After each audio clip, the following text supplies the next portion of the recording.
Les piranhas, les crocodiles et tous les vers qui sont dans l'eau. Les piranhas, les crocodiles et tous les vers qui sont dans l'eau. Dans la forêt, les singes hurleurs, ça m'est égal, je n'ai pas peur. Adieu l'ennui qui me tenaille, demain je m'en vais en Guyane. Olá, bem-vindos ao curso de Introdução à Literatura da Guiana Francesa. Hoje o tema da nossa aula é Identidade Nacional. Uma questão muito importante quando a gente vai discutir identidade é a ideia de reconhecimento, porque a identidade ela está diretamente atrelada à noção de reconhecimento. Isso foi muito abordado por um sociólogo que chama Charles Taylor, num livro que chama-se Multiculturalismo, Diferença e Democracia, em que o Taylor vai afirmar que a identidade designa algo que se assemelha à percepção que as pessoas têm de si mesmas e das características fundamentais que as definem como seres humanos. Assim, o que o Taylor vai argumentar é que a identidade ela é parcialmente formada pelo reconhecimento ou pela ausência de reconhecimento. A noção de identidade ela também evoluiu ao longo dos anos e dos séculos, mas num primeiro momento ela vai surgir a partir de uma concepção de sujeito que vai emergir no Iluminismo no final do século XVIII. Naquele momento, se a gente lembra as aulas de histórias, a gente vai ver a ascensão da sociedade burguesa, e aí vai nascer uma concepção de identidade individualizada, particular e associada ao ideal de autenticidade. Isso porque, naquele momento do Iluminismo, colocava-se em xeque as hierarquias sociais do antigo regime, que, como vocês lembram, era baseado na honra, na nobreza hereditária, o que sempre implicava na desigualdade e na exclusão, porque se você vai ter os nobres, você vai ter obrigatoriamente os plebeus.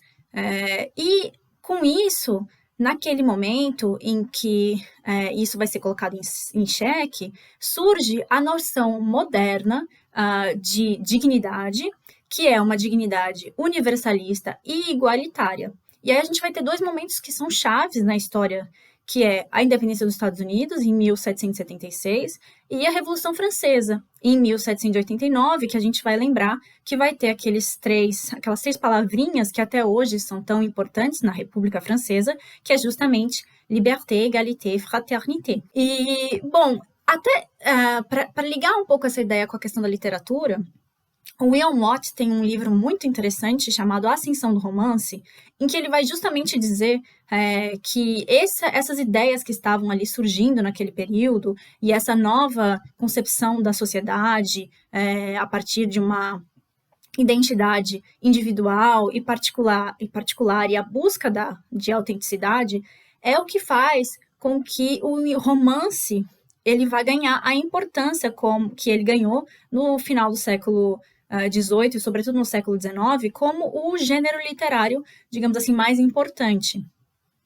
Esse é um livro que eu recomendo bastante também. E, ao mesmo tempo, como nós falamos na nossa primeira aula, nesse momento, surgindo essa identidade, essa ideia de sujeito individual, particular, essa concepção de identidade, não vai ser apenas uma concepção de identidade do indivíduo sozinho, né? Mas vai surgir também uma ideia de uma identidade coletiva. E aí vai emergindo a noção de nação e o nacionalismo, que, como nós mencionamos na primeira aula, foi muito importante no século XIX, e ele vai surgir ali no final do século XVIII, e depois ele ganha muita força no século XIX, e vai começar os estados vão começar a trabalhar a concepção de identidade particular de cada povo.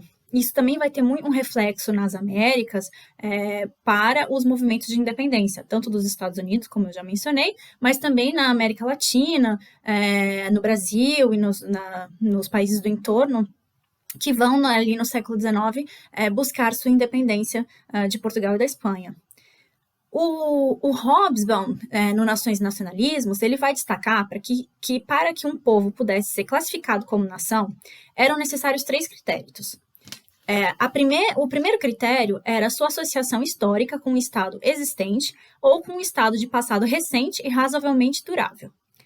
O segundo é a existência de uma elite cultural longamente estabelecida que possuísse um vernáculo administrativo e literário escrito.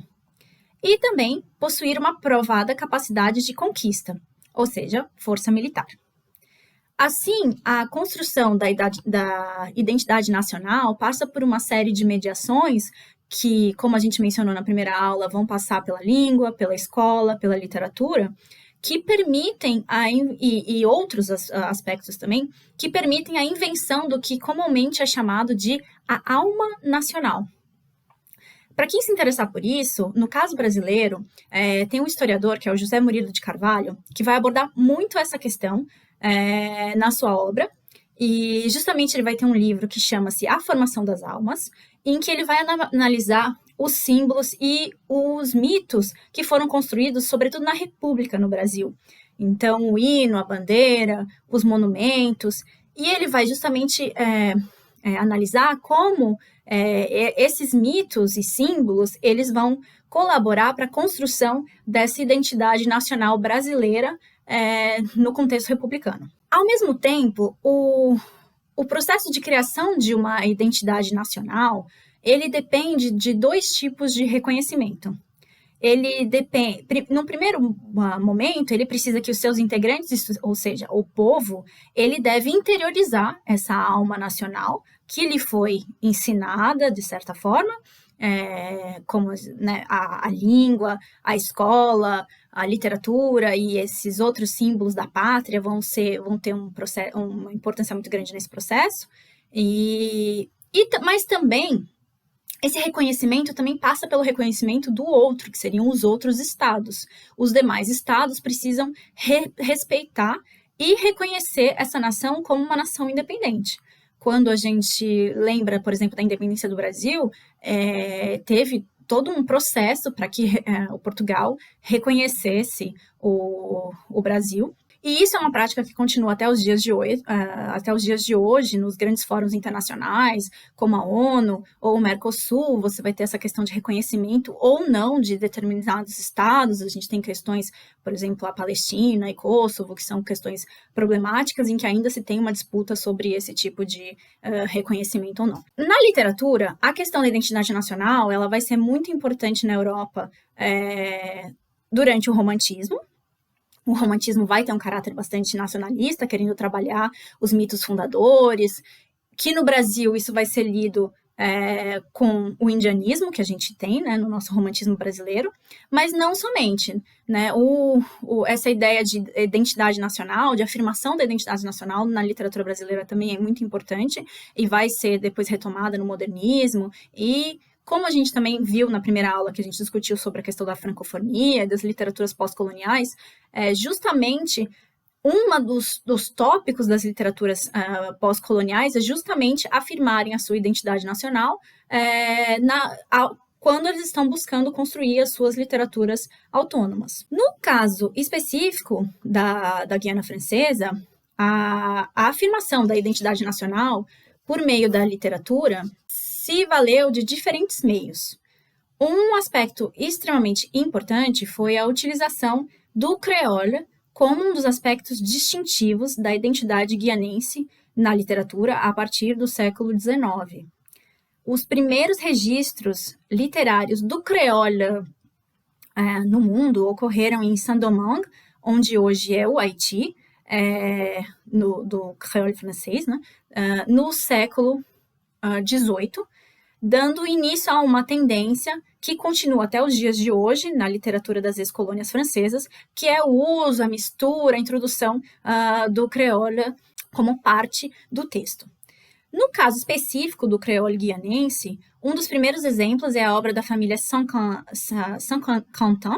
que é publicada em 1872, onde a gente vai encontrar pela primeira vez uma parte significativa do componente cultural que é demonstrado no texto, por meio de fábulas, contos e canções, em que o creole guianense é colocado em destaque.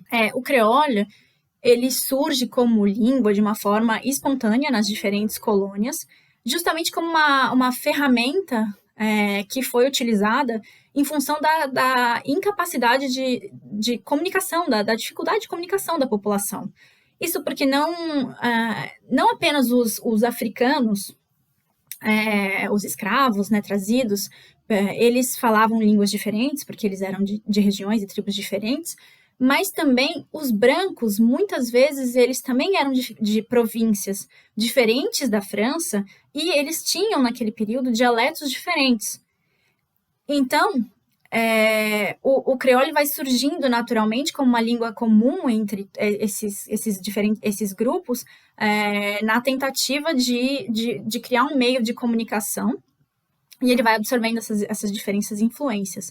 É importante dizer, quando a gente fala da questão da literatura na Guiana, é que não apenas os escravos, obviamente, não eram escolarizados, mas os colonos também, na sua grande maioria, eles não eram provenientes das elites da França. Pelo contrário. E por isso era bem raro aqueles que eram realmente letrados, o que ajudou, digamos assim, na construção do creole, né? E com isso, num primeiro momento, entre o século XVIII e XIX, a percepção de uma identidade guianense começa a brotar na literatura, e ela se apoiava justamente na afirmação dessa identidade creole. E essa noção de identidade, ela acompanhou quase que de forma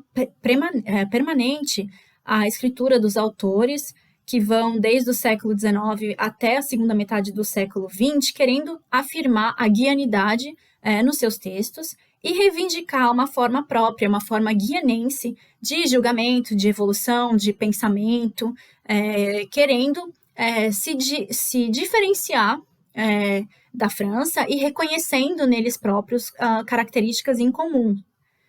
No século XX, esses autores creoles, eles, na Guiana, eles também foram bastante influenciados pelo movimento da negritude, que emergia nas demais colônias francesas, com trabalhos, sobretudo, do Aimé Césaire. Mas, além dessa identidade creola, na Guiana nós temos outras identidades. Porque os demais grupos dessa sociedade, eles também vão buscar afirmar as suas próprias identidades particulares. Um deles seria a identidade Buzinange. O Buzinange é a denominação das comunidades marrone da Guiana. E essa identidade, no plano literário, ela começa a se afirmar dentro de um contexto ainda em que a oralidade ela vai ser a grande protagonista nesse grupo, como o testemunho de um passado, das tradições, dos costumes que eram passados de geração para geração dentro das comunidades Buzinange. E a criação literária, sobretudo de ficção nessa comunidade, ela está emergindo com o surgimento de uma nova geração de autores que busca justamente trabalhar a integração do texto escrito no cotidiano desses grupos que durante muito tempo estavam muito presos à tradição oral. Além disso, uma terceira identidade que é bastante importante, que vai construir, né, também a identidade guianense, é a questão da população nativa, né, dos índios, que, como em muitos outros lugares, no caso do Brasil também, eles lutam e lutaram para conservar os seus direitos e viver da maneira como eles livremente, de acordo com os seus próprios costumes e tradições, tentando um pouco sobreviver na sociedade moderna. Uma tentativa que, na Guiana, como em outros lugares, infelizmente, vem fracassando, e cada vez mais essas tradições e costumes vão pertencendo a um mundo que está, na prática, em vias de desaparecer. E aí, até por isso que, para tentar assim, combater esse processo de desaparecimento dessas tradições nativas, que essas populações que também eram, sobretudo, apoiadas nas tradições orais, vão começar a se aventurar no texto escrito. Um exemplo disso seria a obra Nana Kalina, que vai ser escrita por dois autores, o Gérard Collomb, que é branco, e o Félix Tioká, que é um índio Kaliná, e então vai assim também ter registrado a sua voz em primeira pessoa, e não sendo mediado pelo olhar do branco.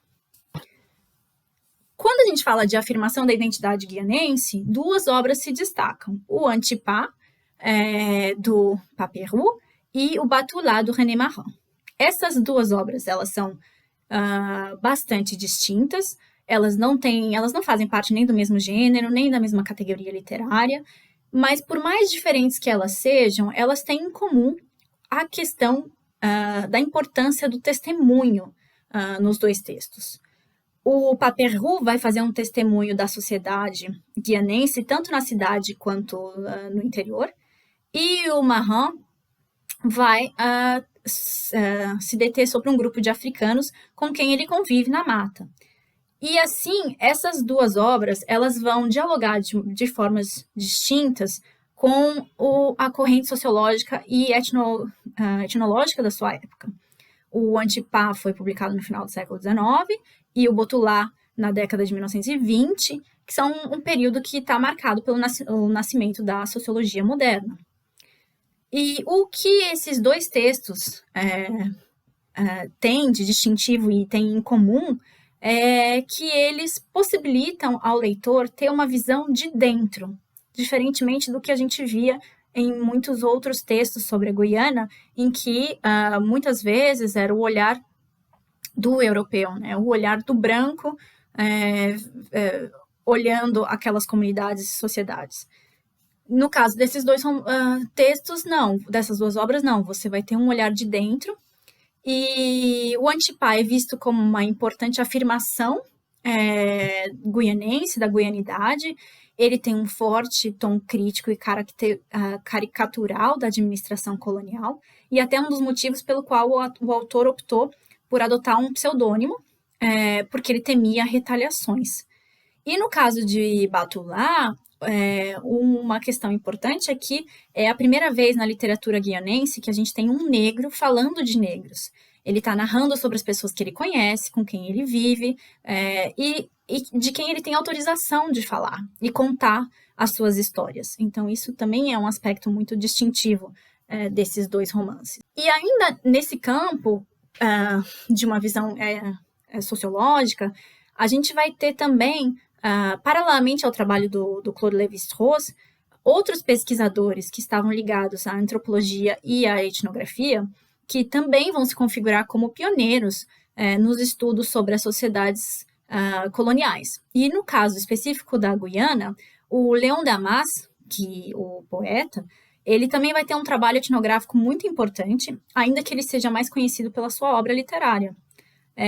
Os seus estudos etnográficos, os seus ensaios sociológicos e análises políticas foram publicados numa obra que foi intitulada Retour de Guyane, e foi publicada em 1938, e foi também considerada altamente subversiva pelas autoridades guianenses, em função da sua orientação, que era radicalmente denunciativa. Apesar disso, hoje a pesquisa do Damas ela é considerada muito original e corajosa, e justamente porque também se configura como um testemunho do interior e do exterior, visto com um olhar mais de dentro. E, por fim, quando a gente fala da identidade guianense, a gente tem uma diferença de dois pontos de vista que vão criar duas vertentes na literatura. Uma é a ideia da Guiana como um paraíso, e a segunda é a ideia da Guiana como um inferno. A gente vai ter duas literaturas muito distintas. Então, por um lado, são esses autores que buscam ressaltar as maravilhas da Guiana, e aí a gente vai ter, por exemplo, Flavien Leblond com L'Oreide, que em 1862, que ele, mais do que um convite à viagem, ele faz na prática uma incitação à colonização. Mas, além dele, muitos poetas a gente pode citar o Antoine Copidon, o Christian Rollet. Eles vão realizar quase que hinos ao país natal, explorando a beleza das paisagens, das florestas, das praias, a riqueza da Guiana, querendo louvar a, a natureza, os aspectos positivos. E um segundo grupo, ele vai se orientar pela ideia radicalmente oposta da Guiana como um inferno, como sinônimo de morte, algo que também marcou significativamente o imaginário coletivo. E ela, como a gente já mencionou na outra aula, essa noção vai estar muito presente na literatura dos exploradores e também nos relatos do banho, da penitenciária, como, por exemplo, La Terre de la Grande Punition, do Michel Pierre. E justamente esse passado de colonização, de escravidão e da penitenciária vão fazer com que persista essa noção ainda tão negativa da Guiana Francesa no imaginário coletivo. E isso cria também uma outra vertente, uma outra forma de se trabalhar essa identidade nacional. Por hoje ficamos por aqui e até a próxima.